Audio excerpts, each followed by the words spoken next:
brand new gold. He looks a little green.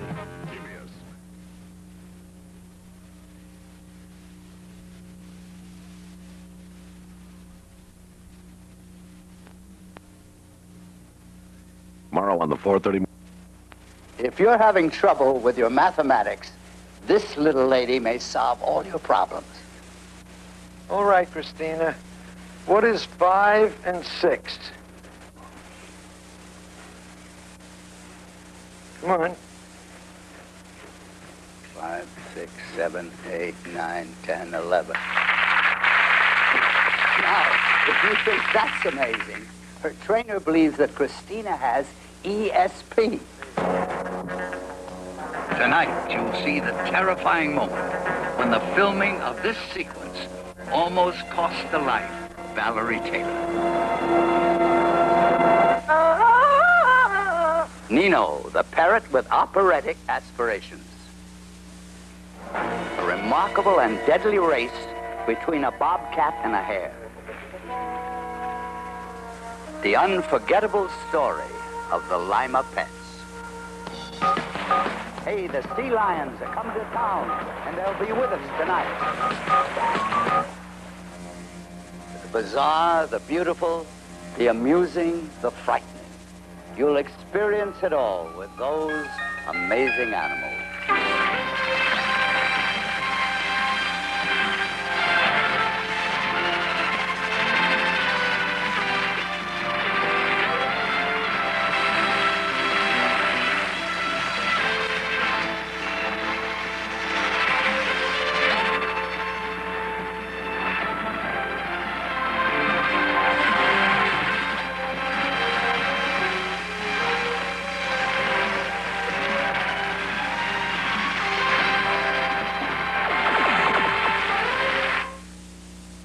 Those amazing animals, brought to you by Crest.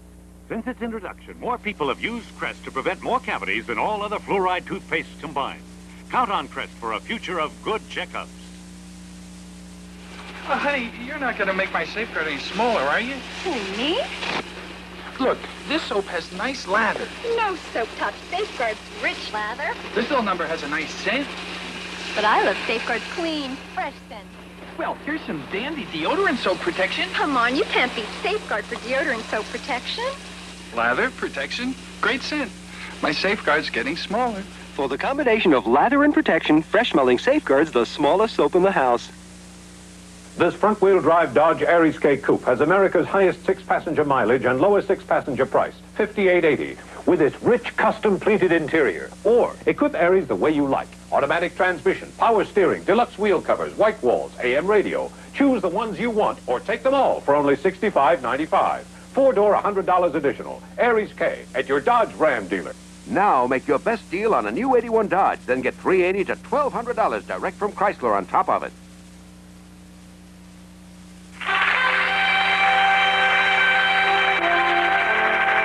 Good evening. I'm Burgess Meredith, and Jim Stafford and Priscilla Presley and I are delighted to be here to introduce to you those amazing animals.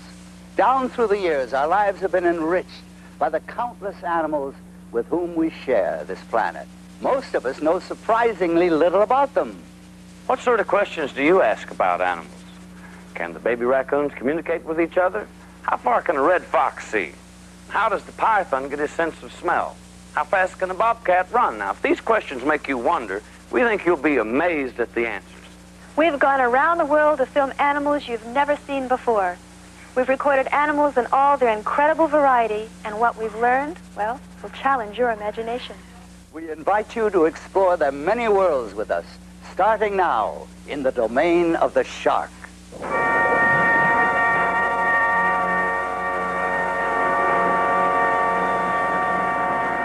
80 miles off San Clemente, California, a place of converging ocean currents, ideal for observing the dangerous deep-water blue shark. It may surprise you, but sharks, like all fish, can smell underwater. In fact, 2/3 of their brains are concerned with smell. The way it happens is that as the water passes through their noses, the scent molecules of their prey stimulate their nostrils. Then, by moving their heads side to side, they pinpoint the direction, and they can do it from more than half a mile away. Come on, shark. Look, they're not even looking at that fish now. Valerie and her cameraman husband, Ron Taylor, have been studying and filming sharks for more than 20 years. Their pioneering filming of the great white shark in Australia led to a series of death-defying assignments that have truly changed how the rest of us look at sharks. Blue water white death, the live-action sequences in Jaws 1 and 2, and most recently, the shark attacks in the Blue Lagoon. On this expedition, their purpose is tagging the deep-water blues.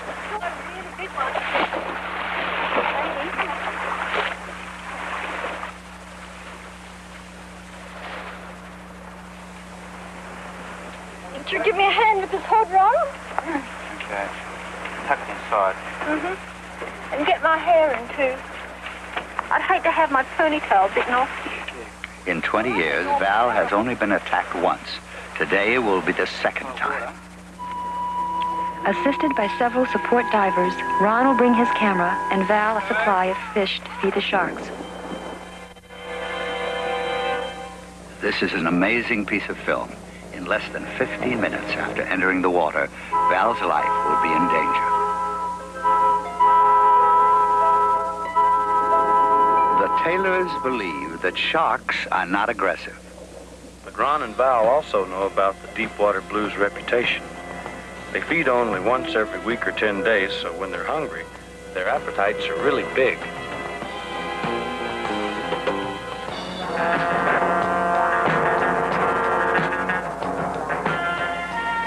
No shark is a true man-eater in terms of depending on human flesh. But the blues are counted right up there with the great white, the hammerhead, and the mako as the most dangerous in terms of attacking human beings.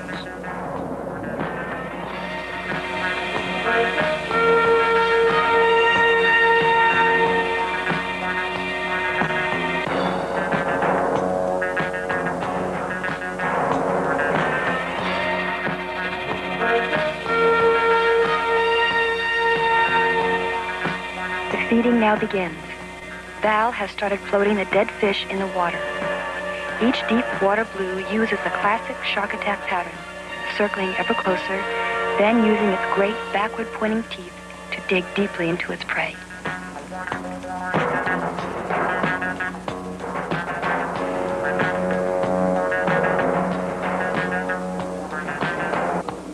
Seven minutes in.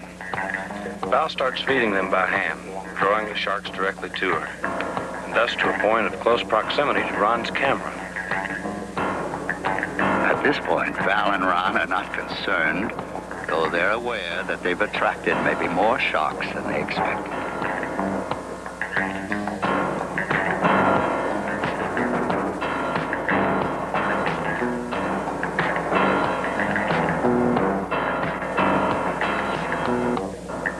So far, the filming and the feeding are going smoothly. But as time moves on, the rush of feeding begins to excite the sharks. Soon, one of them will attack the camera.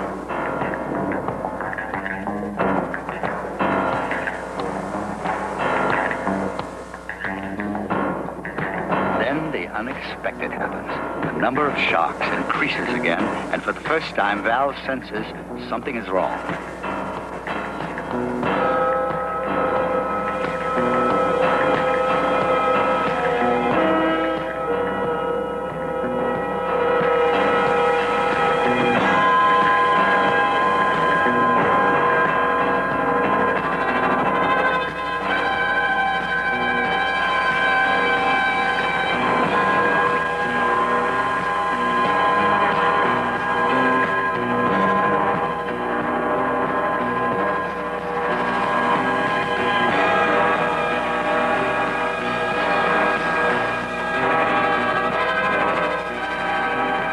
Suddenly, one shark tries to bite her face. Then it happens. Nearly 6 feet of shark, moving so fast that our camera can only catch the beginning of that terrifying moment when its teeth will dig through Val's wetsuit and into her leg. Val fights it off. The shark circles and comes back at her. She hits it again as Ron moves in and tries to help drive it off.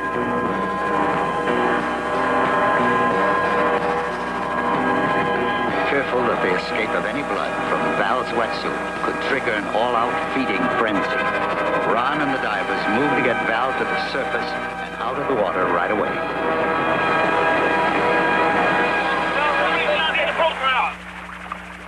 Valerie, stay put on the leg. As Val was helped on deck, our cameraman recorded her remarkable self-possession.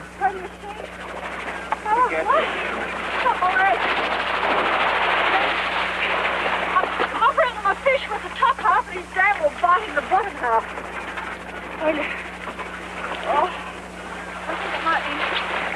Oh, that one's cut right into your wetsuit, Valerie. I tell you, he's cut right through my leg. How bad is it? Hell. I hate to look. Oh! What? Oh, dear, look at all that blood. No, Ronnie, it's really bad. It is? It's really bad. Oh, dear. What'll I do? Lay down. Sit down. Lay down. Get your leg up. Somebody ought to get on the horn. Yeah. Get Coast Guard. Tell them we want to go a- back. We'll just have a You look know, at this I'm first. holding out the fish, watching one shark. We'll just have a look at it first. Oh, You want to you're know going to what be it horrible. goes You're going to be Oh, horrible. yeah, it's a bad one. I think you should leave the wetsuit on it. Yeah, that's a bad one. Leave it on. Bad cut. All right, well, let's get her as Oh, comfortable as we dear. can. We got the helicopter. You know, Yeah, I just had him coming into the fish, and I wasn't looking. and we work so often with these sharks, and now it happens.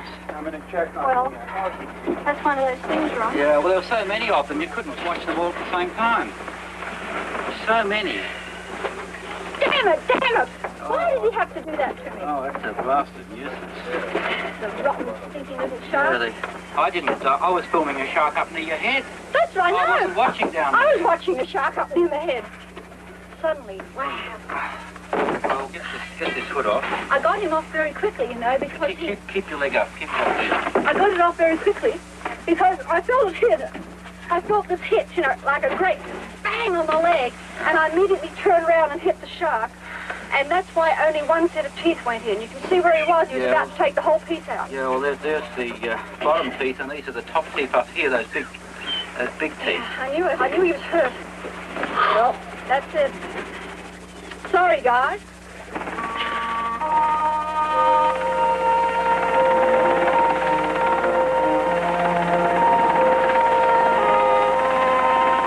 The immediate medical help aboard the boat and the quick arrival of the Coast Guard helicopter unquestionably saved Val Taylor from permanent injury. So we'll put you on hold on this story until next week, when she and her husband return to the same area where the attack occurred. And we guarantee that you'll find an exciting new definition of the word courage.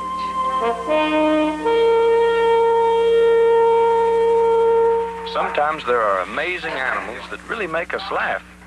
This is veterinarian Robert Altman's clinic in Franklin Square, Long Island, New York. It's the scene of almost daily animal emergencies and the focal point for the care of the neighborhood's many pets and wild animals. Here's the ducks and local people. Dr. Altman's got away with animals, born of his knowledge and expertise. But his greatest fascination is with exotic birds, and none more than his sassy, opera-singing Nino. Hello, pretty bird. Come on. No, no. Ha ha ha ha. Ha ha ha ha ha ha ha. Come on. No, I'm not going to scratch. No. No, I'm not going to scratch. It seems that a 9-year-old boy who was actively studying opera purchased him from a pet shop in Manhattan. And they had a nice long association, and this is where Nino learned a great deal of his operatic repertoire. Oh, that's not opera. Oh, beautiful. I've been asked many times whether Nino is rather unique for us, or is he just another bird? And there's no question that he is not just another bird. He's absolutely part of this family. We've had him for 13 years, and He just does so many things. He communicates. He just is such a tremendous part of our general life and social life that he is just totally unique from other birds that we taste and see. The bird finally went to his grandmother, who spent hours on the telephone. And much of Nino's rambling and talking comes from his grandmother's conversations. What do you want? I don't want any double talk from you. I don't want to argue with you now. Don't you argue with me. What? Hey, yourself. Hey, yourself. Nonsense. Now stop arguing with me. Goodbye. I'm leaving. Goodbye. Goodbye. I'm going, Nino. Bye. Bye. Bye. These birds live to be 80 and 90 years, and they can go through generations of a family. His favorite food is spaghetti. And sometimes we'll sit in the dining room eating spaghetti, and of course we eat there every day, and he doesn't do this. But if we eat spaghetti, he leans way over and he says, "Is it good? Is it good?" And he wants a cracker. So that he really knows what he wants. He really thinks about what he's saying.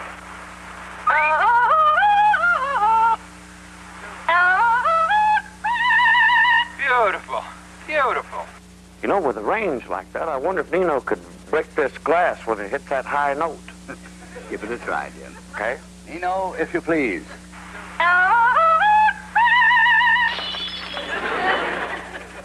Ask a silly question, you get a silly answer.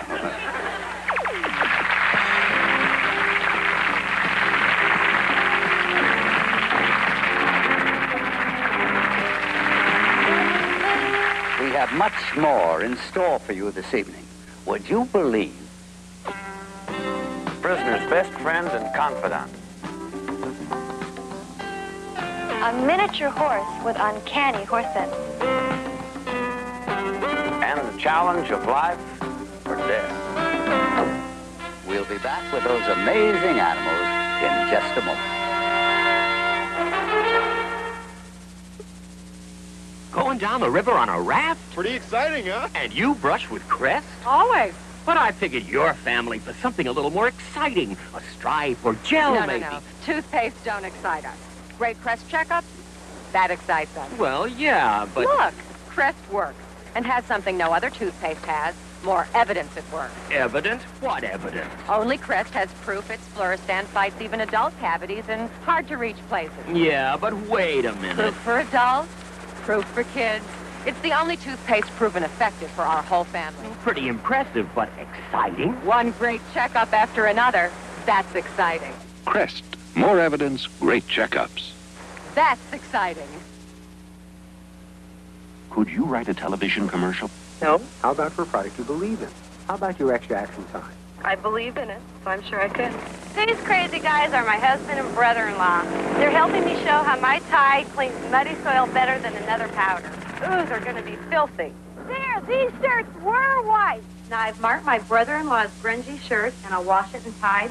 And I'll take my husband's shirt and wash it in another powder this wise guy bought on sale. Look, the shirt washed in that other powder still has mud all over, but the shirt washed in Tide is really cleaner. So if you've got a husband that ever shops for you, better tell him this. Get Tide. Women trust Tide. It's the best detergent on American soil. Guilty on happy days. Good morning, my little wonders. Bugsy goes wild when he campaigns for Teacher of the Year. I'm going to win it. Then Lenny and Squiggy go to the dating game and tell it all. Why don't you give these girls a call? They're in the book. About Laverne and Shirley.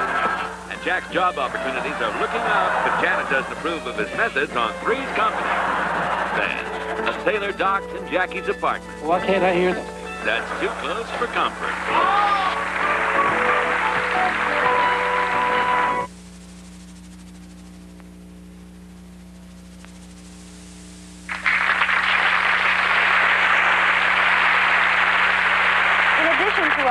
Here in their environment, we have 3 important new members of our permanent cast we'd like you to meet.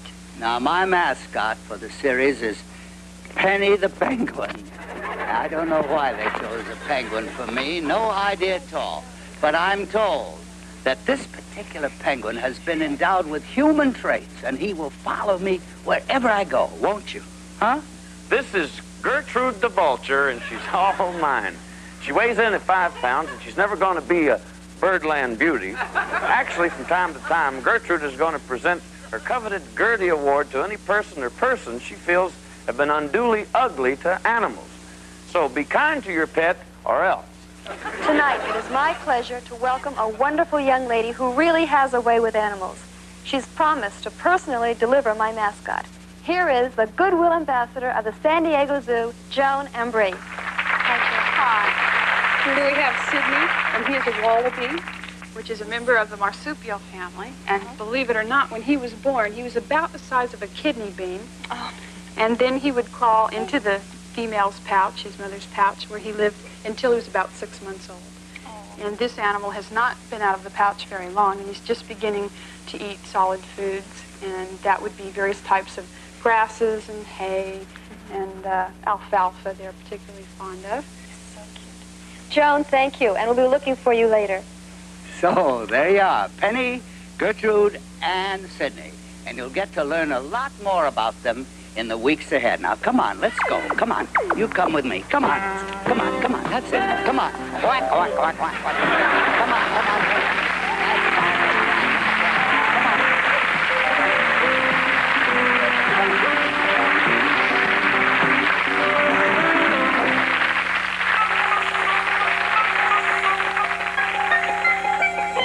Now, there are people who sit in freezing cold blinds, or they perch themselves on icy platforms up in trees. People who live with danger in order to film the habits of an evasive animal like our pal here, the bobcat. He may look like an overgrown kitty cat, but he's a hunter, and he's dangerous.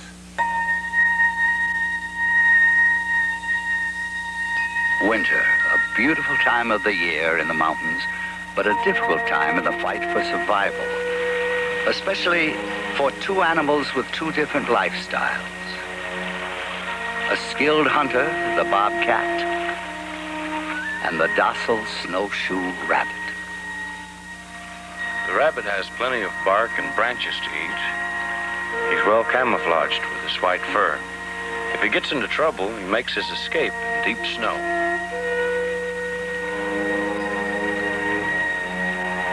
The bobcat has more serious trouble. For him, food is scarce. But now he's spotted his meal for the day.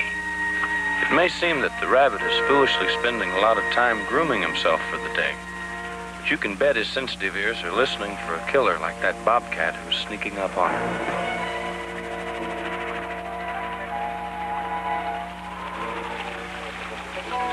Suddenly, he detects the movement.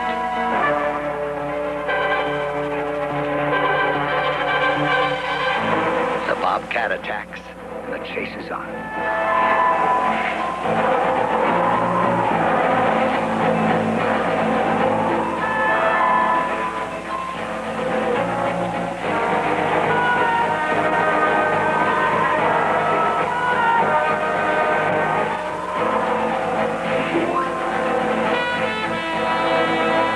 Knocked down and getting back on his feet, twisting and turning, dodging and doubling back on his own tracks, the rabbit tries to lose a determined bobcat.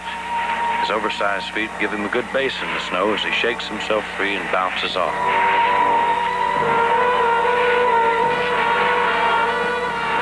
The bobcat is not about to let his prey get away. However, the deep snow makes the chase all the more rough for him.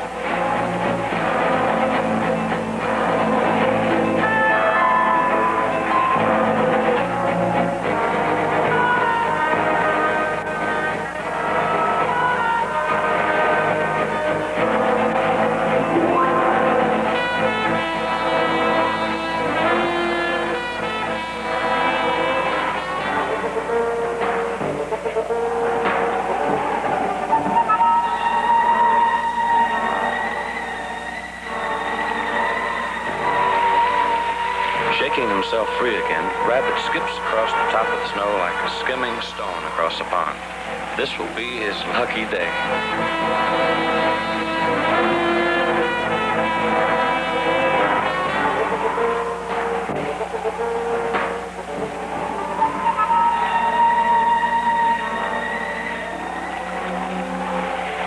The bobcat, however, will pay a cold, hungry price for missing this meal.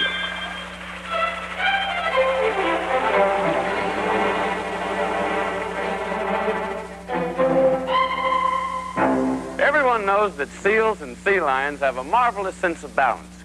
But what's truly amazing is they actually balance everything on a very stable triangle formed by their nose and whiskers.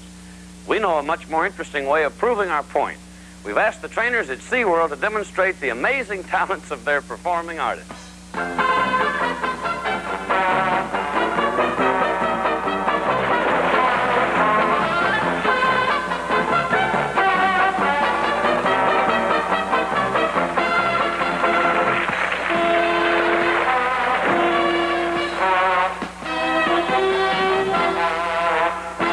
My name is Mark Phelan. I'm one of the trainers here at the Sea Lion and Otter Arena in SeaWorld, San Diego. Right now, I'd like to introduce Gandalf to you. He's a male California sea lion. He's about 12 years old, and he's been in training for about 5 years now. Now, I'd like to take this opportunity to point out how we do work some of the animals here, and we train some of the behaviors here for SeaWorld. Now, for instance, if we want to train the sea lion to balance the ball on his nose, first thing we have to do is present the basketball. We got to let the sea lion know that the basketball is only a prop and it's not going to hurt him or anything like that. So we just introduce the ball. Notice how he sprays out his whiskers. Sea lions are curious animals, and that's what we want. We want Gandalf to be curious about the basketball, not afraid of the ball, because the ball is only a prop. So we present the ball. Notice how Gandalf sprays out those whiskers now. Now the whiskers will be balancing the ball. The nose will be only used as a platform. The whiskers do all the balancing. So we present the ball. He keeps his nose on the ball. That's what we want. We watch Gandalf. Yeah, there you go. We reinforce Gandalf for keeping his nose on the ball and spraying those whiskers up. It takes about, I don't know, about a month or so before an animal can pick up the ball on his nose and go up and over the bar hurdle and do what we call our bar hurdle chain.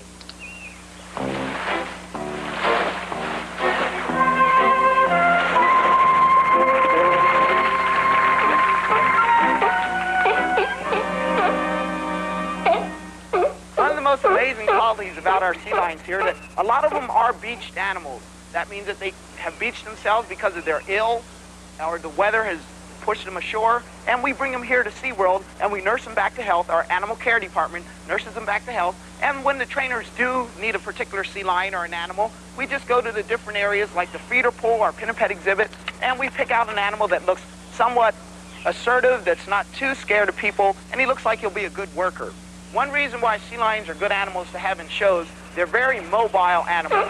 They can walk around on stage, they're good jumpers, and they're very intelligent animals. Also, we use their front two flippers. Now, they're very powerful flippers. I like to demonstrate how powerful they are as I have Gandalf go up and touch that ball, which is 9 feet above the surface of the pool. Come here, Gandalf.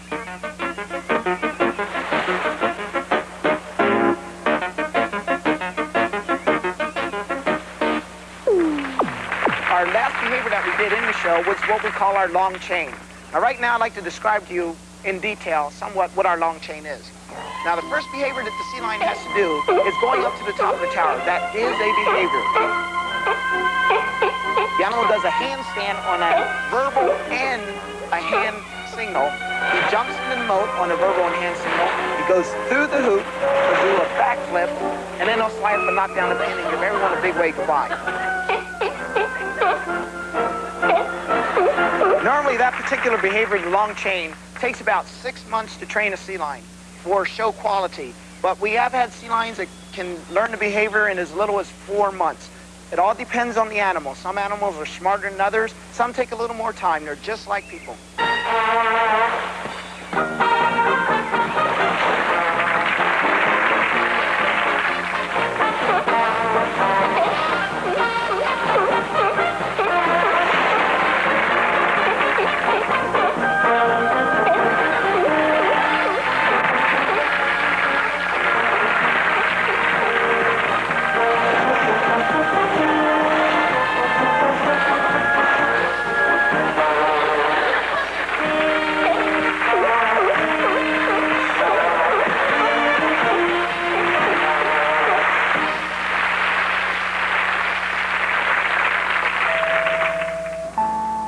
This is the Lima State Hospital in Ohio. Regarded until recent years as one of the hellholes amongst America's prisons, it is a place where rapists, murderers, and other convicts are sent who prove to be too violent, depressed, or suicidal even for the state's maximum security prisons. Animals play an amazing role in making that hospital work. We'll show you that warm and wonderful story in a moment. Sears presents the semi-annual intimate apparel sale. Come save 30% on just about everything for your figure. Selected natural, contour, and underwire bras. Minimizing and full figure bras. Save 30% on selected shapers. Full and half slips. Nylon briefs, bikinis, hip huggers. And more fine lingerie. Now 30% off. But the curtain will be closing soon, so hurry in now through January 19th at Sears, where America shops for value. This Christmas, Uncle Arthur got us something back to nature. Almost everything you wanted but didn't get for Christmas is on sale now at Sears. Save 25 to 50% on selected coats and sweaters. On tops and shoes for the family. 25 to 50% on selected women's pants, robes, and dresses. And men's suits. Almost everything you wanted but didn't get for Christmas is on sale now. 45 to 50% off is on sale now at Sears. Monday at 8, 7 Central, witness a man who moves objects with his mind. Plus an aerobatic dog who flies stunts with his master. That's incredible. Then, Hugh Green and the third-ranked Pittsburgh Panthers take on South Carolina and Heisman Trophy winner George Rogers in the Gator Bowl. Those Amazing Animals continues in a moment. Crime. Coping with the new explosion. A special assignment this week on ABC's World News Tonight.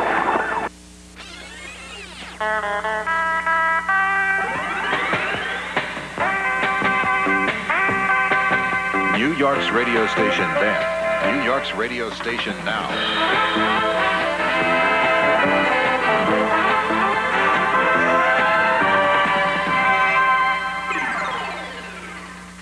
New York's radio station is 77 WABC. Season's greeting from all of us at Channel 7.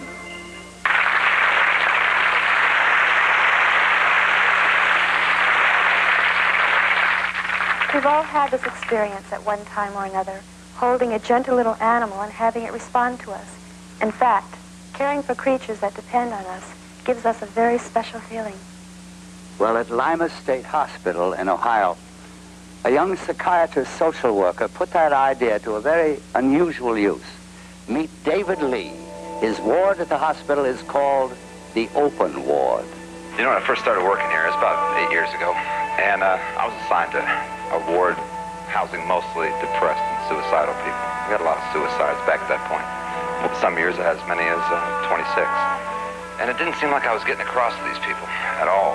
Hey, Mark, you want to go to the greenhouse? Sure, why not? Yeah, well, Roscoe's looking good now. Yeah. Got his toenails trimmed down and everything. Yeah, let's get ready. They were so involved with their problem. That was the only thing that counted, their problem. They were involved with that from the time they got up in the morning to the time they went to bed at night. Larry? So I always knew that for myself, I have an Irish setter at home, and if I got problems, I'd go home, and it seems like you mess around with the dog or something and play with the dog. Hey, it seems to help me whenever I got a bad problem. Take off. So I just sort of thought, well, why wouldn't it work the same way it did for me? So I proposed the idea to the superintendent. So he said, well, sure, go ahead. Let's try it on one ward, experiment. As it went down, it was beautiful. When I was 15, I was involved in perhaps one of the most violent crimes that's known in the United States today. I was involved in a murder. I was 2 years on probation, and I was involved in another violent crime. And I was told by the judge I could either be sentenced to the penitentiary or he would let me go into service. So I went in the Army, and right away I was sent to Vietnam, where I was a machine door gunner on a helicopter. It was an assault helicopter, and we went in before the infantry did, and God knows how many people that I shot over there. And then I came back here, and things got worse, and the violence got worse, and then I was involved in another murder and in a rape, which got me sent here. And then I found George, and he's mine, you know. He accepts me for what I am, and he doesn't expect anything from me but love and attention, and I give him that, and he gives me the same thing. all unquestioningly. I've been locked up quite a while, over 20 years and altogether. And I was in here for 15 years before I left and came back. And I had nothing to look forward to just from day to day until Dave Lee brought me in a parakeet and then a guinea pig and a few other animals. And the animals just mean a lot to me because, like some of the guys say, you know, they don't get mad at you and they don't holler at you. Or they're just there with you. And they're in the same boat you are. You're locked up. Come on, Roscoe. But this is part of my life here. You know, this is the guy here. You know, that's made it all possible. I think the first part of it, I had to take in. I had to believe a little bit in myself. Okay, so when I got this affection for the bird, I started believing a little bit more in myself. You know, and by dealing directly with him, I was able to deal directly with people. You know, and communicate with them. Something that I had lacked in the past. Okay, well. Now things are a lot better for me, you know. I still have over 4 years to go to the pro board and that, but I got him, you know, and I plan on having him forever. And I came here after trying to do away with myself. I got involved with the animals. My caseworker brought me 2 birds in, and I could sit down and talk with them, and there's more company, and I can concentrate on them and get everything else off my mind. Before I came to this ward, I was a constant troublemaker. I was all the time getting in trouble. Every week going in seclusion. You name it, I was getting it, doing it.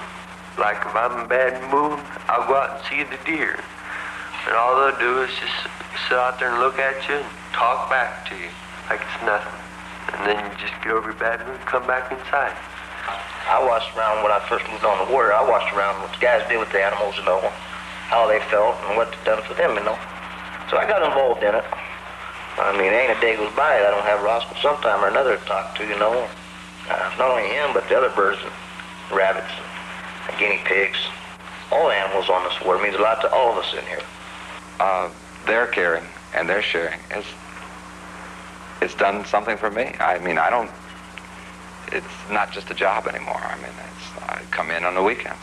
I'll come in after this scheduled 8 hours is over to watch somebody work with one of the patients, work with a rabbit, a baby rabbit, and hand feed him every 4 hours. Do that for days on end. To share that with him, it means a lot to me now. I learned a lot from him. Patience. He's taught me how to deal with people. And what I've practiced with George, I've now practiced with people. And it works. I've settled down. I've settled down good. And doctors wants to make sure I'm ready now. And I'll go to pro board next year, and I'll be going home. Not many people around here that I can go to sometimes with some serious thoughts. But I can always go to you, huh? Hey.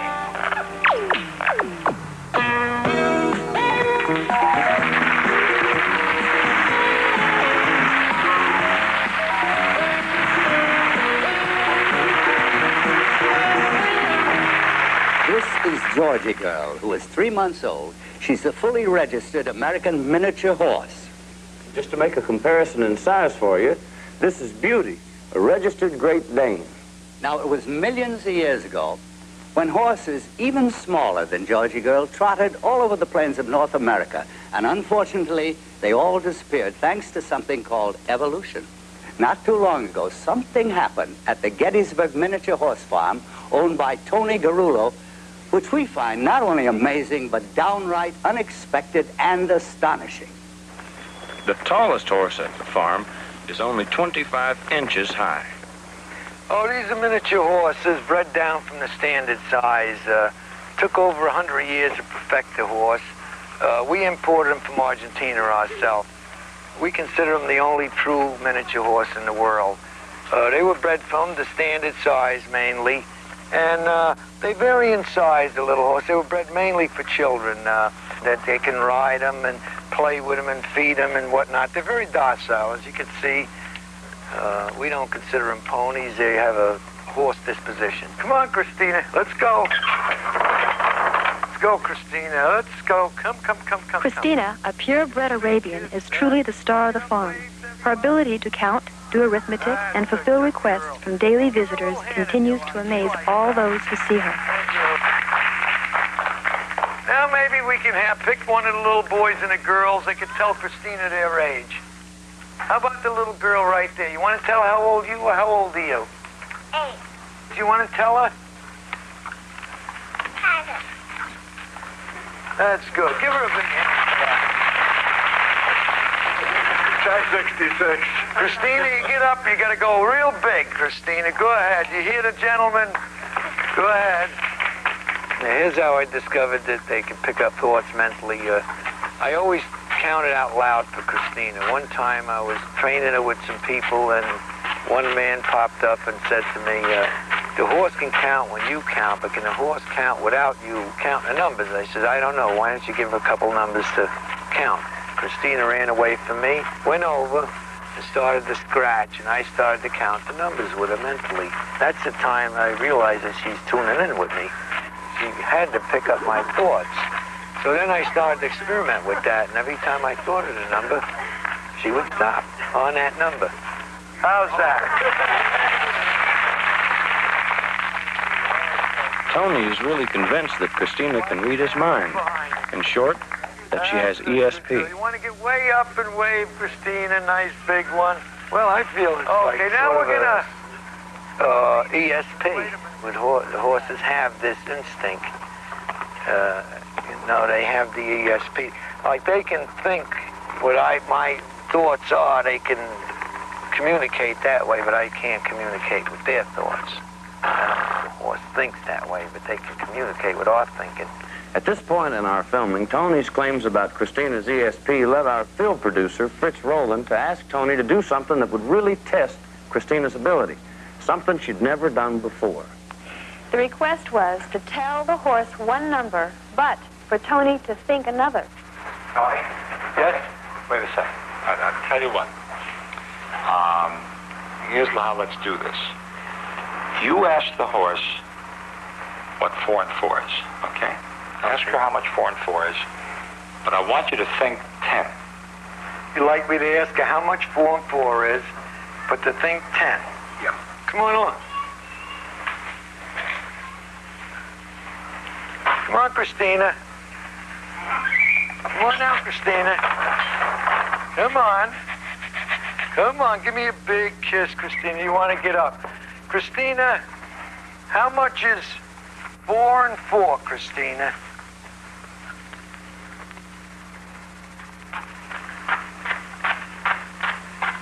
How's that? I don't believe it. I can't believe it. What do you think of that? What do you think? All right, well, I'll tell you what. Come over here. Come over here. Let's do that again. Ask her how much 5 and 5 is, and this time I want you to think. What's 5 and 5, Christina? How's that? 7. Give her a hand for that. We had a hard time believing what we saw, too. We knew we had to see a demonstration of this strange sort of communication for ourselves. And here she is, Christina and her owner, Tony Corello. Welcome to those amazing animals. Nice to have you with us. This is Courtney Reed. She's from our studio audience, and she has never met Christina or Tony before, right? Right. Okay. Now, would you take this card and this felt pen and write down any number you want? Okay, make it 2 digits so we're not here all night, okay? And then I'll show it to, write a number down. Okay. Terrific. Okay.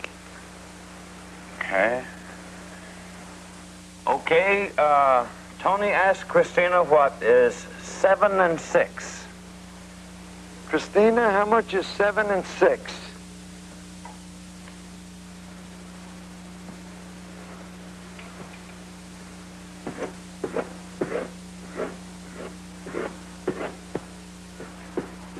Wow! Double footer there! Wow! You know something, telling you, I saw it with my own eyes, and I still don't believe it. And it's a lot more than just amazing. It's downright unbelievable. Thanks for being on the show, and thank you for seeing us. Isn't that something?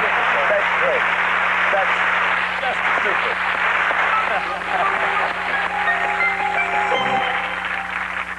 Generally speaking, sea lions are fairly pleasant and playful. There are also sea lions with a lot of talent, as we saw a little earlier.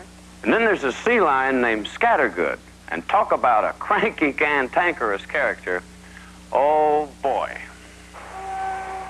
It all started in this power plant near Playa del Rey, California, where a hungry sea lion chasing some fish was sucked into a seawater condensing tank and then couldn't get out. The tank is only 150 by 250 feet, but for 9 days, while news cameras merrily clicked, the crafty sea lion eluded the rescue team. Finally, a large stainless steel basket was lowered by a crane. He was ushered into it, lifted out, and trucked to Palos Verdes, where the Marine Land Clinic is maintained for injured sea animals. Nicknamed Scattergood, he proved to be a bully and a thoroughly cantankerous character. On the day when he was pronounced fit and able to return to the sea, he was visited by Lloyd Flynn, superintendent of the plant where Scattergood was trapped. Mr. Flynn seemed both happy and relieved. Well, today is really the climax of a good long time of effort in trying to straighten this fella out. We had him for 9 days in our tank down by the ocean, and spent that 9 days with quite a large amount of money trying to rescue the animal. However, this wily little character just refused to do anything that would be normal for a human or a sea lion, and we couldn't catch him. When Scattergood arrived at the clinic, he was examined by veterinarian Jay Sweeney, who describes his condition and a similar case he treated. Most of them that come in as yearlings take about 3 to 4 months to fully rehabilitate, clear up their health problems, and be ready for release or relocation. With the Scattergood animal, he was not in bad shape other than the surgical problem that he had and a few lacerations. This animal has got a pretty similar history to the animal from Scattergood. That animal was a little bit bigger. It was about a 3-year-old male and was somewhat traumatized, as well as having the hernia that was really the basic problem that required that he come here. The surgery incision healed pretty well, and we've just been waiting now to get his final health check and send him on his way. And wouldn't you know that even when it was time to go, Scattergood still gave everyone a hard time. You know, you have a good feeling the morning of the day that you go to release, and he kind of has this personality. He's rough, so he'll come in and threaten you. He was ornery when he came in, and he's a lot better than now than he was then. And we kind of have a healthy respect mutually, I think. And so it's going to be nice to see him go. I think that he'll make a beeline to the water. This fella is the most contrary animal that you can imagine, and I wouldn't make a bet one way or another. Like a son that you've tried to straighten out, he doesn't recognize what you've done. He doesn't really care, but we love him and we wish him well. This was the moment of truth. Okay, off to the Wild Blue yonder for Mr. Scattergood. All right. Take it easy. He's doing great. Always making a beeline.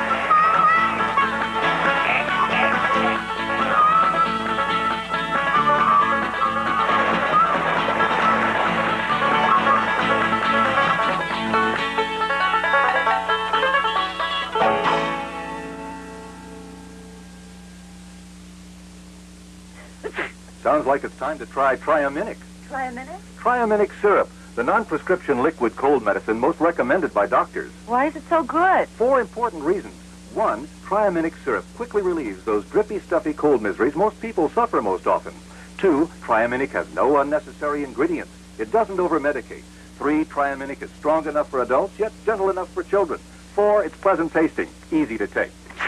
Sounds like it's time to try Triaminic. In the next few weeks, people are going to mail you things that look a lot like the Publishers Clearinghouse Triple Sweepstakes. And that's a shame, because if you enter theirs instead of ours, you'll miss your chance at our super prize, $250,000 in cash, all for one lucky winner like you. So watch your mail for this one, the Publishers Clearinghouse Triple Sweepstakes, the only one that can make you a $250,000. It's coming soon, and it's too big to miss. Hi, Dick Clark here with a music bonus from the Columbia Record and Tape Club. Look for the gold box. Hold it. I'm Dick Clark with a double music bonus. Not just one gold box, but two. Two gold boxes? Yes, plus your choice of albums worth $80 at suggested retail prices. All for just a penny when you join. Look for the double gold box ad. In the coupon, you'll see two gold boxes. Fill them in for two bonus albums. The double gold box ad is in TV Guide, Family Weekly, and these magazines. Wednesday, Alex gets buzzed and driving him to quit on Taxi. You're a lily-livered, yellow-bellied, namby-pamby, mealy-mouthed chicken. Plus on Soap, Jody's search for his baby is getting hotter. Good looking? Hi. And on Vegas, the beautiful princess is taken hostage and Dan tears the town apart to get her back. Then hot times, hot music, rock and roll into 81 at Dick Clark's New Year's Rockin' Eve.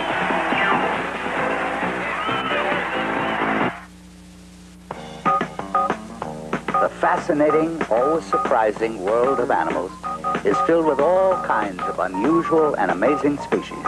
These are some of them. Here's Mitten, a 22-pound, long-haired black cat that rides a motorcycle. His trainer is Carl Mitchell. At an early age of about 7 months old, I knew that Mitten was a special cat. I discovered he didn't like to stay at home. I came out to get on my motorcycle one afternoon, and he wouldn't get off. So I started it up, and he still wouldn't get off. I gave him a chance to jump off, and he didn't. He's ridden over 30,000 miles on the headlight of my motorcycle. This is his third motorcycle, by the way. And he's gone 120 miles an hour on the headlight of the drag strip.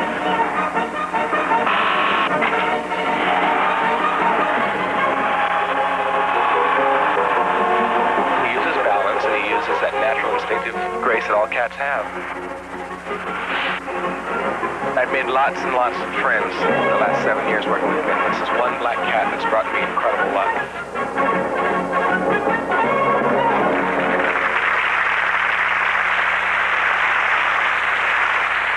We met Joan Embry earlier, and now she's back. Joan, what do you got for us? We have a slow loris from Southeast Asia. Slow loris. Why do they call it a slow loris? He's called a slow loris because he moves extremely slow and very methodically through the trees. Well, he's got great big eyes for seeing in the dark or something. Well, he is in the primate family, and he's nocturnal, and that's why he has extremely large eyes. He sleeps all day wrapped up in a ball with his hands over the back of his head. And then in the evening, he'll get up and forage around for the various types of fruit and insects that he eats. He likes strawberries and grapes and bananas. Here you go, Loris. And he also eats monkey chow. Let's You want see some if of he'll that? take a hold of that. Have to just kind of hold it real still, and he'll... Oh, he's accepting the strawberry. There you go. You got it? Yeah. Is he a social animal? No, they're actually very solitary in the wild, and that's unlike most of the primates, which tend to be more social and congregate in large groups. Well, what other animals do you have for us, Joan? Oh, my goodness, And look it's at back him. to the gloves for this animal because it has long, sharp spines. It's called a spiny anteater or an echidna.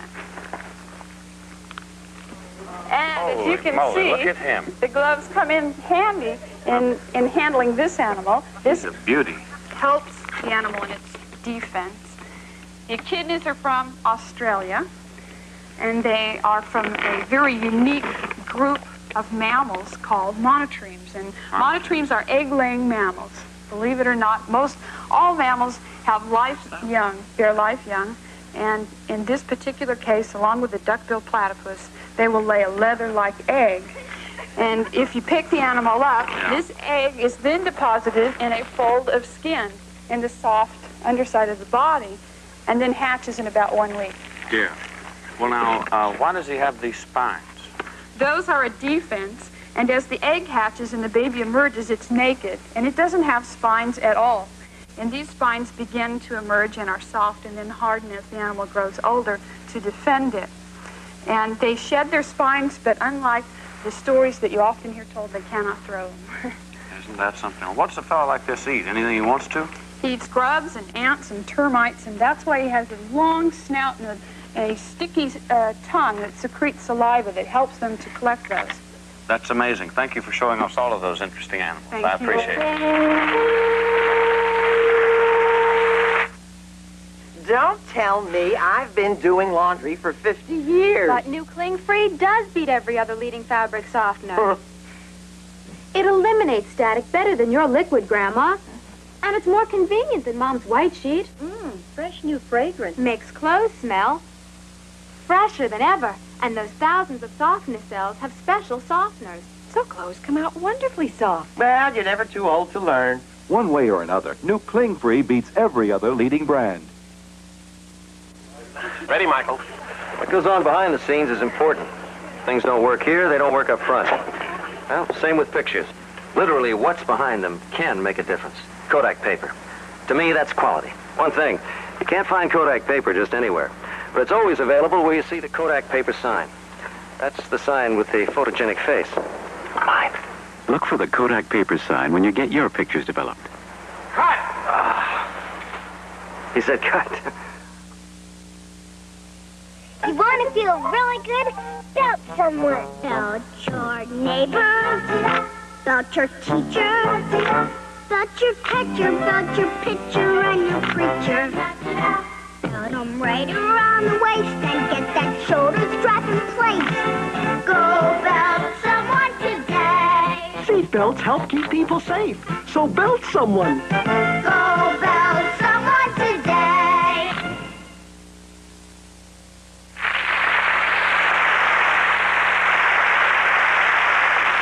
The poet Robert Browning wrote, God made all the creatures and gave them our love and our fear.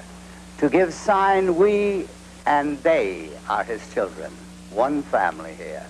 So thank you for joining us this evening. If you have a special pet or know someone with an amazing animal, please send us a picture of the animal and a brief letter with all the facts.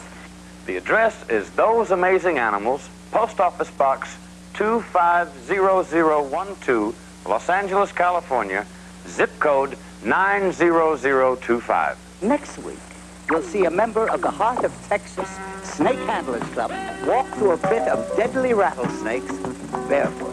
Just when you thought every possible angle of the jogging craze had been covered, we discovered this young man who not only jogs with his feathered friends, but he employs them at his car wash. Who are America's most little-known and little-honored champion athletes? We'll be meeting them next week when we attend that wild annual sporting event known as the Calaveras Frog Jump. Until next week and many more encounters with those amazing animals, good night, everybody. Good night, everybody. Good night.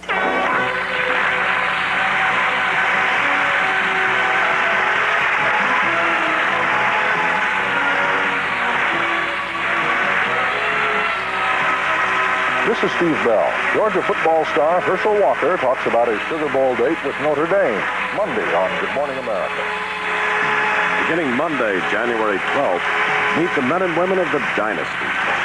Wednesday, Alex turns in his taxi for a tuxedo and winds up waiting tables at a fancy French restaurant.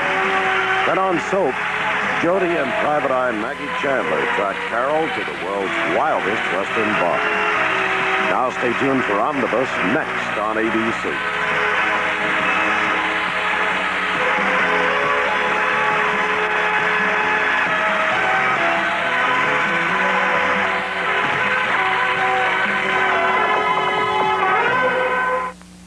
When you help start a scout troop, there's no guarantee one of the boys will grow up to be a newsman, but you never know. Call Boy Scouts of America.